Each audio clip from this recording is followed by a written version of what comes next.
다음 이슈로 넘어가 보겠습니다. 최근 위기라던 정유화학주가 반도체주 수익률을 추월했다고 합니다. 자, 이렇게 갑자기 주가가 상승한 배경 너무나 궁금합니다. 네, 우선 이제 9월에서 11월 사이에 정제 마진이 배럴당 13에서 16달러로 2년 만에 최고치를 기록을 했었고요. 연초 대비해서 2배 이상 상승하면서 정유 화학사 수익성 개선에 결정적인 역할을 했습니다. 그리고 오펙 플러스의 감산 기조 유지 관점과 중동 리스크가 재확대되면서 국제 유가가 단기에 반등하는 그런 과정까지 겹쳤고, 그리고 또 이제 겨울철이지 않겠습니까? 난방 시즌까지 진입을 하면서 수요 증대와 미국 연유 재고 감소 등으로 인해서 확실히 최근에 정유와 이제 화학주가 주가 반등 랠리가 상당히 강했었습니다. 네. 그래서 2023년과 2024년에 2년간에 걸쳐서 재고가 누적되어서 업황이 좀 최악이었었는데, 그런데 지금은 글로벌 재고 소진 과정에서 2025년에 업황 턴어라운드 과정까지 그런 진행되는 중이기 때문에 조금 관심 있게 보셔야 되겠습니다. 네. 그러니까 어떻게 보면 바닥을 찍고 올라오는 과정이다 이렇게 볼 수 있겠네요. 최악이었으니까. 자, 그렇다면 그동안 부진한 실적을 냈던 정유사의 실적 함께 올랐겠죠? 네, 3분기에 정유업계가 유가 안정에 따른 이런 정제 마진 개선에 힘입어서 실적 호조를 기록을 하게 되면서 흑자 전환에 성공을 했는데요. SK 이노베이션의 경우에는 석유 사업 부문에서 약 5,700억 원의 영업이익을 기록하게 되면서 전사 흑자 전환을 이뤘고, S오일 같은 경우에도 3분기에 약 영업이익이 2,300억 원을 좀 기록을 하게 되면서 흑자로 돌아섰습니다. 여기에 더해서 GS 칼텍스 또한 3분기 매출 11조, 영업이익도 약 3,700억 원을 기록을 했는데요. 이런 글로벌 에너지 수급 불균형이 지속이 되면서 정유 제품에 대한 수요 역시도 꾸준히 유지되는 점에서 이런 호실적에 기반이 되었다라고 볼 수 있겠고, 정유사들의 이런 원유 구매 비용 대비해서 정유 제품 가격에 충분한 이익을 거둘 수 있는 환경이 조성되었다라고 이렇게 볼 수가 있겠습니다. 또 4분기에는 이런 겨울철 난방용 연료 수요 증가가 더해지면서 마진 개선이 지속될 수 있는 점 역시도 그간 원가 절감 노력과 또 생산 효율성 개선에도 상당한 성과를 내었다라고 볼 수 있겠고요. 그렇기 때문에 매출 대비 이익률도 더욱 향상될 여지가 크기 때문에 4분기에도 이런 이익 개선 가능성이 높아진 상황이다라고 볼 수 있겠습니다. 네, 여러 가지 환경들이 좋은 상황이네요. 예. 아무리 기름값이 올라도 춥게 지낼 수는 없잖아요. 난방을 해야 되니까. 예, 그럼 뭐 수요도 이제 폭증하고 있다. 이런 게 또 하나의 원인인 것 같습니다. 자, 최근 석유 수출국들이 내년 1분기 증산을 중단하기로 합의했는데 이것 또한 정유업계 호재로 여겨지고 있는 셈이죠. 네, 확실히 이제 오펙 플러스가 2025년 1분기 증산 계획을 접고 현재 감산 체계를 이제 유지하고 있다라고 하는 것은 국제 유가가 이제 하방 경직성이 좀 강화된다라고 이야기를 좀 드리고 싶어요. 그러니까 그리고 정유 업체 자체로 봤을 때 재고 평가 이익과 이제 스프레드 안정화가 그리고 또 수출 단가에 대한 상승 자체를 보셨을 때 이런 효과들을 좀 동시에 얻을 수 있다라고 말씀드리는데, 정유업계의 실적의 핵심 자체는 정제 마진이라고 볼 수 그렇죠. 있습니다. 그래서 유가는 너무 급등해도 안 좋고 너무 급락해도 안 좋다. 그래서 오펙 플러스가 이제 감산 유지로 유가 변동성이 좀 줄어들게 되면은 확실히 정제 마진이 좀 유지가 되고 제품 스프레드가 이제 좀 안정화되니까 수익성 예측이 좀 가능해지는 그런 과정인 거죠. 그래서 정유업체가 이제 최적의 환경이 된다라고 말씀드릴 수 있겠습니다. 그러네요. 정유업계도 그러니까 변동성이 적어야 예측 가능하고 그러면은 이제 주가에는 아주 긍정적으로 반영한다 이렇게 볼 수 있겠네요. 자, 앞서 자문역들이 말한 것처럼 올해 상반기까지의 정제 마진 약세로 정유사 수익성이 크게 악화가 됐었는데요. 이번 흐름이 잠시 개선된 것인지 계속 이 흐름이 이어질지는 불투명하다는 신중론도 나오고 있다는 거 전해드리겠습니다. 자, 여기에 대해서 김현우 자문역은 어떻게 생각하십니까? 네, 아무래도 지난해부터 올해 상반기까지 지속된 정제 마진 약세로 인해서 정유사들의 수익성이 크게 악화된 점은 부인할 수 없는 사실인데요. 이제 글로벌 건국 과잉이나 수요 회복 지연, 그리고 코로나 이후 지속된 경기 불확실성, 그리고 에너지 전환 압력까지 이런 복합적 요인이 정제 마진 약세를 몰고 왔고, 이에 따라 정유사들의 영업이 크게 둔화가 됐었는데, 아무래도 이런 친환경 정책과 탄소 중립 요구가 이런 정유산업 전체의 패러다임 전환을 요구하게 되면서 기존 정유사들의 신사업 전환과 효율성 강화 과정에서 비용도 증가를 하게 됐고, 또 유가 역시도 그간 지정학적 불확실성으로 이런 유가 변동성이 컸던 만큼 정제 마진도 변동성이 클 수밖에 없었는데, 이러한 어려움들, 계속 지속된 어려움들은 정유업계가 구조조정과 체질 개선, 그리고 원가 절감 노력에 집중하는 계기가 됐었고요. 그 과정에서 경쟁력 강화와 또 효율성 제고가 이뤄진 상황이다라고 말씀을 드릴 수 있겠고, 이런 정제 마진 개선이 장기적으로 이런 불확실하다는 신중론에도 불구하고 최근에 이런 실적 회복세, 내년에도 글로벌 경기 부양책 기조는 계속 이어질 것으로 보여지기 때문에 이런 여러 시장 요인을 종합했을 때 정유업계의 수익성 개선은 현실적이고 현재 긍정적인 흐름으로 바꿔 나가고 있다라고 이렇게 평가할 수 있겠습니다. 그렇습니다. 자, 실적 부진을 거듭하던 정유사의 각종 호재가 이어지면서 주가 상승으로 이어지고 있는데요. 업종, 종목 분석 필요하시다면 주식의 발견 카카오톡 채널 검색한 후에 친구 추가해 주시면 자세한 분석을 들을 수가 있습니다. 정유 사업과는 달리 중국의 공급 과잉 여파로 석유화학 업황은 계속 침체 중인 셈인데 이 때문에 국내 기업들도 석유화학 산업 구조 조정에 속도를 내고 있습니다. 이미 수익성이 많이 떨어진 상황에서 과연 이런 구조 조정이 실질적인 효과를 낼 수 있을지 너무나 궁금한데요. 어떻게 생각하십니까? 네, 확실히 정유와는 달리 석유화학의 업황은 중국발 공급 과잉 영향이 좀 극심해서 글로벌 메이저도 구조 조정이 좀 나서고 있는데 이제 사실 구조 조정의 효과는 즉각적인 어떤 성공 가능성에는 현실적인 어떤 한계가 있더라. 그래서 그렇죠. 불확실성이 존재합니다. 네. 그래서 우선 이제 2022년부터 25년까지의 그 상황을 봤을 때 중국이 대역 화학 설비를 대거 증설을 하면서 가격 경쟁이 상당히 극심화되었고, 그리고 석화 제품의 글로벌 마진이 이미 적자권까지 하락을 해서 네. 한국과 일본의 메이저들도 원가 경쟁에서 지금 밀리는 사태다라고 말씀드릴 수 있겠어요. 그래서 이제 단기적으로는 감산과 라인 셧다운이라든지 구조조정으로 이제 적자폭 완화 시도를 지금 시작을 한 상황이고요. 그럼에도 이제 중국의 신규 이제 증설 물량이 워낙 많기 때문에 어떤 실행 반등이 조금 느리기 때문에 한마디로 공급 축소 효과가 즉각적으로 나타나기는 좀 힘든 구조다라고 말씀드립니다. 그래서 이제 결국에는 중국과 인도 그리고 동남아 자체적으로 어떤 수요가 단기적으로 급증하지 않으면 조금 장기 침체가 길어질 수 있겠고, 그리고 또 무엇보다 중요한 건 합성 고무나 이제 고기능성 소재 등으로 신제품과 이제 고부가 화학 쪽으로 전환을 얼마나 빨리 성공적으로 하느냐, 그렇게 추진하느냐, 즉 리사이클링과 이제 바이오 화학 쪽으로 체질 개선을 확실히 병행해야지 중장기적으로 미래 수익성이 조금 달려 있다라고 말씀드릴 수 있겠습니다. 네, 지금 전 세계적으로 탈석유 흐름이 빠르게 굳어지고 있는 상황이거든요. 이런 변화는 석유 수요뿐만 아니라 정유 산업의 중장기 전략에도 직접적인 영향을 줄 수밖에 없는데요. 글로벌 탈석유 기조가 계속 이어지는 점, 정유업계에서는 간과할 수 없는 핵심 변수 아니겠습니까? 여기에 대해서 대비해야 될 것 같아요. 네, 맞습니다. 전 세계적으로 이런 탈탄소와 친환경 에너지의 전환이 가속화되면서 화석 연료에 대한 이런 수요는 장기적으로 감소할 가능성이 크고, 따라서 정유업계의 비즈니스 모델도 다각화를 진행하고 있는 상황인데요. 이런 탈석유 기조에 대응하기 위해서 주요 정유사들은 전통적인 정유 사업에만 의존하는 것은 한계가 있다라고 판단을 하고 있기 때문에 이런 재생에너지나 또 수소와 같은 이런 친환경 신사업에 적극적으로 투자를 하게 되면서 미래 경쟁력을 확보해 가고 있습니다. 기존 석유 가공 판매 외에도 이런 신재생 에너지와 친환경 연료 개발을 비롯해서 뭐 액침 냉각유라든가 또 ESS 배터리 그런 화학 소재와 같은 이런 미래 먹거리를 계속해서 확보해 가고 있는 상황이다라고 이렇게 볼 수 있겠고요. 화석 연료 의존도를 낮추면서도 안정적인 수입원을 제공하는 신사업 영역으로 현재 확대해 가고 있는 만큼 이런 신기술 투자와 신사업 영역에서 중장기 성장과 수익성 개선에 대한 이런 중요한 역할들을 해 나갈 것으로 지금 기대해 볼 수 있겠습니다. 네, 탈석유화, 그러니까 석유 수요가 줄고 대신 신재생 에너지 비중이 빠르게 커지면서 에너지 산업의 흐름도 크게 바뀌고 있는 모양새입니다.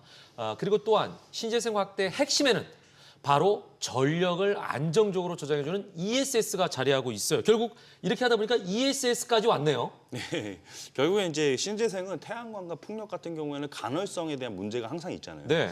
그래서 이를 극복하는 게 ESS고, 이제 아리백이라든지 이제 탄소 중립이 강조가 되면서 재생에너지 비중이 확실히 높아질수록 ESS 없이 안정적인 전력을 공급하겠다라는 것은 말이 안 되는 상황이 되어버렸습니다. 그렇죠. 예. 그래서 2차 전지 섹터에 대한 실적 커버도 ESS가 본격화하는 그런 입장에서 추후 이제 전고체와 메가와트급 차세대 저장 장치도 점점 비중이 확대될 예정이다 보니까 결국에는 이런 이유들 때문에 이제 글로벌 ESS 시장에 대한 CAGR 연평균 성장률을 봤을 때는 결국엔 20% 이상으로 계속 바라보는 것이겠고요. 그리고 2024년과 이제 30년 사이에 그 이제 특히 이쪽에서 저장 장치에 대한 신규 설치량이 공격적으로 계속 앞으로도 개선될 전망입니다. 네, 앞으로 ESS에 대한 투자는 더 늘어나지 않을까 이런 전망을 해볼 수가 있을 것 같은데 그러다 보니까 ESS에 대한 정유화학 기업이 놓칠 수 없는 분야다라는 생각이 들거든요.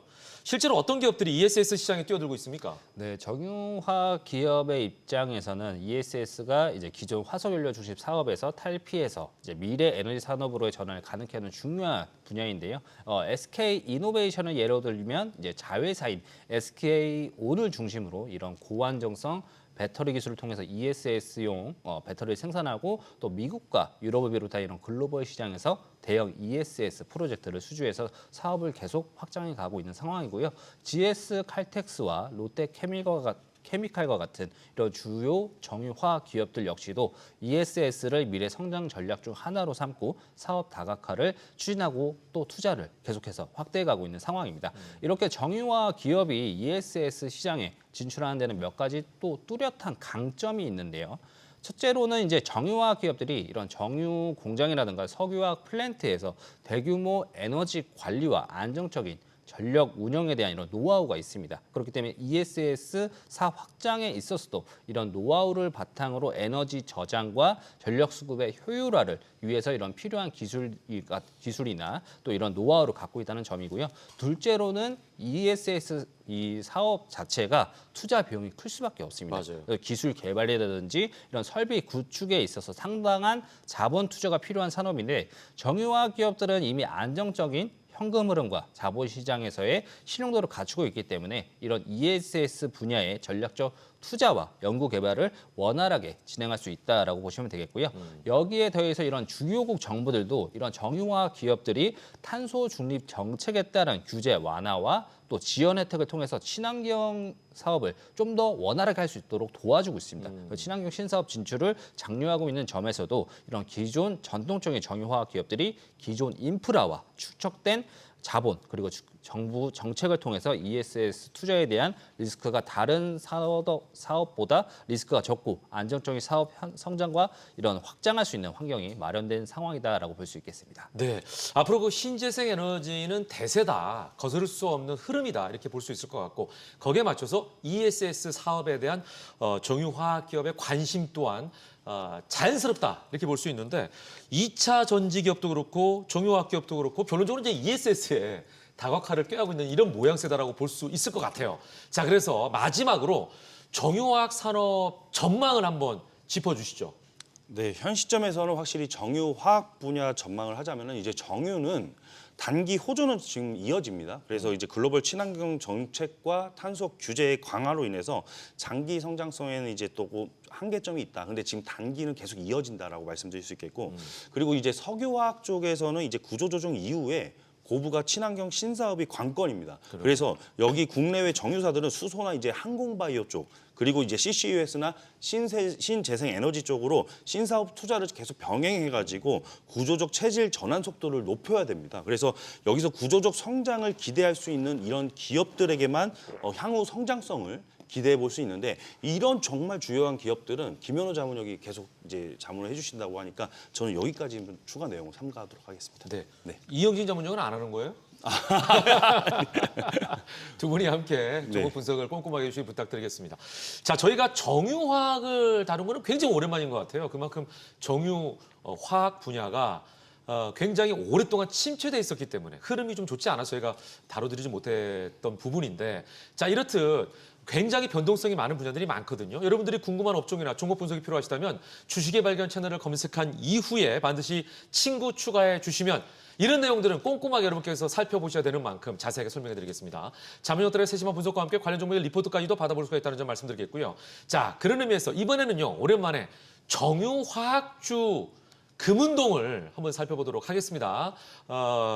김현우 자문역과 함께 할 텐데요. 먼저 동메달부터 소개해 주시죠. 네, 일단 아까도 말씀 주셨다시피 정유화학 기업들이 오랫동안 침체됐었고 이제 턴어라운드가 나오는 점에서 좀 주가 부담이 상대적으로 다른 기업들보다 훨씬 낮습니다. 그래서 저가 메리트가 있는 업종이기 때문에 또 이렇게 동메달 기업도 소개를 먼저 드릴 텐데 제가 선정한 동메달 기업은 LG화학입니다. LG화학. 네, LG화학은 이제 시청자분들 잘 아시다시피 배터리 소재 분야에서 ESS용 리튬이온 배터리의 핵심 소재 공급 기업으로 기초화학 소재부터 또 첨단 소재까지 다양한 사업을 영위하고 있는 기업인데요.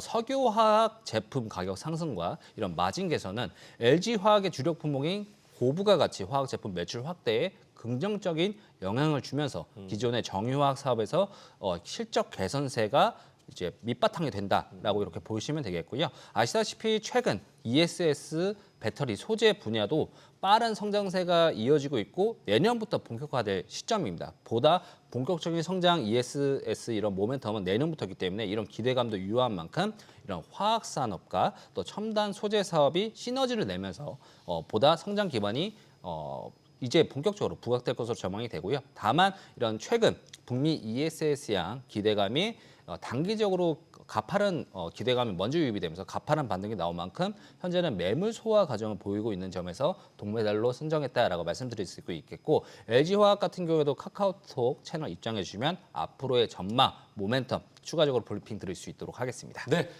자, 언제나 그러니까 뭐 상승장이든 하락장이든 아니면은 기존에 약간 주가가 낮았던 어디에나 기회가 있다는 거를 다시 한번 강조해서 말씀드리고 싶네요.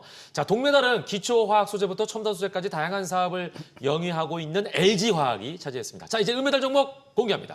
네, 은메달로 소개해드릴 기업은 GS입니다. GS! 네, 오늘 저도 이제 은메달로 지주사 한 종목 좀 가져와 봤는데 잘 아시다시피 이제 GS 같은 경우는 정유화학을 중심으로 에너지, 유통, 건설과 같은 이런 다양한 사업을 영위하는 종합 기업이다라고 볼 수 있겠고요. 특히 최근에 GS 칼텍스의 사무기 실적이 굉장히 좋았습니다. 그 정유 화학, 석유화학 부문이 그룹 내 핵심 축으로 안정적인 현금 흐름과 견조한 수익성을 바탕으로 이런 성장세가 부각되고 있는 상황이다라고 볼 수 있겠고 GS의 이번 3분기 실적 보면 매출은 약 6조 5천억 그리고 영업이익은 8,700억 원으로 특히 영업이익 같은 경우는 시장 예상치를 30% 상회하는 이런 어닝 서프라이즈를 기록을 했습니다. 정유화학 사업의 구조적 개선과 또 연말 배당 모멘텀 그리고 상법 개정에 대한 이런 실질적인 지주사 수혜주로도 또 부각될 수 있는 상황이기 때문에 이런 정유화학 기업들의 전반적인 실적 개선과 함께 우상향 기조가 이어질 것으로 보여지기 때문에 은메달로 가져왔다 말씀드릴 수 있겠습니다. 네, 은메달은요, 두말하면 잔소리죠. 바로 지주사인 GS입니다. 이제 마지막으로 금메달을 알아볼 텐데요. 금메달 종목명은 오직 주식의 발견 카톡 채널에서만 공개가 된다는 점 알고 계시죠? 금메달 종목명이 궁금하시다면 주식의 발견 카톡 채널 검색한 이후에 친구 추가해 주시면 모든 정보를 쉽게 얻을 수가 있습니다. 자, 이제 금메달 종목 직접 알려드리진 않지만 힌트 드립니다. 네, 앞서 설명드린 LG화학이나 GS 모두 잘 아시는 기업이고 금메달 기업도 잘 아시는 기업 중에 하나이기도 한데요. 그만큼 내실이 단단한 알짜 기업이다라고 말씀을 드릴 수 있겠고 다만 금메달 기업은 상대적으로 GS나 LG화학보다도 좀 주목받지 못하고 있는 상황이기 때문에 그만큼 앞으로 강한 반등세를 기대해 볼 수 있는 정유화학, 탄소중립 흐름과 또 연계해서 앞으로 수혜가 기대되는 기업이다라고 이렇게 힌트를 드릴 수 있겠습니다. 네, 가능성이 동메달이나 은메달에 비해서 더 크다. 네, 이렇게 전체적으로 프리뷰를 해주셨는데 자, 그럼 이제 금메달로 뽑은 김현우 자문용만의 특별한 이유를 들어보도록 하겠습니다. 네, 이번 금메달 기업 같은 경우는 정유화학 분야에서 높은 기술력과 품질 경쟁력을 갖춘 중견화학 기업인데요. 주로 정밀화학 소재와 또 고부가 가치 화학 제품을 생산하는 기업이다 말씀드릴 수 있겠고 동사가 하반기 들어서 정기 보수 작업이 종료가 됐습니다. 동시에 설비 가동 정상화가 되고 또 업황 개선으로 이번 3분기 영업이익도 작년 대비 168% 증가하면서 본격적인 실적 개선이 이제 확인이 된 상황이다라고 말씀드릴 수 있겠고요.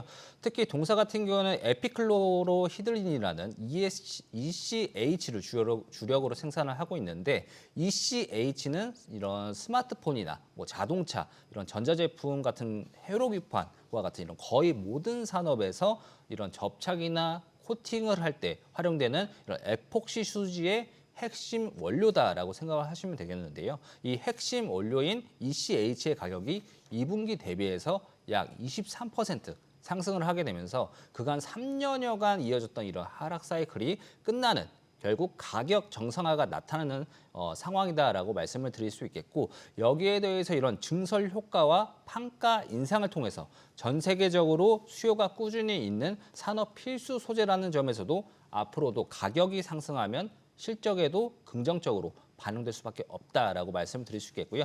전년비 그리고 전분기 대비 실적 개선이 확인된 상황과 내년에도 이러한 흐름이 높아질 수 있는 상황임에도 불구하고 주가 같은 경우에는 아직 이런 부분들이 반영이 안 된 점에서 앞으로의 상승 가능성을 보고 금메달로 선정했다 말씀드릴 수 있겠고요. 금메달 기업 역시도 카카오톡 채널 입장해 주시면 종목명 공개와 함께 추가적인 모멘텀에 대해서도 브리핑 드릴 수 있도록 하겠습니다. 네, 김현우 자문위원이 택한 금메달 종목 궁금하시죠? 지금 바로 주식의 발견 카톡 채널에서 공개가 됩니다. 종목은 물론 분석과 투자 리포트까지도 제공해드리겠습니다. 추가적으로 카톡 친구 추가해 주신 분들에게는 주식의 A부터 Z까지 모든 걸 알 수 있는 전자책도 드리고 있습니다. 많은 참여 부탁드리겠고요. 모든 투자의 최종 판단은 투자자의 몫인 만큼 현명한 투자하시길 거듭 매번 강조드리겠습니다.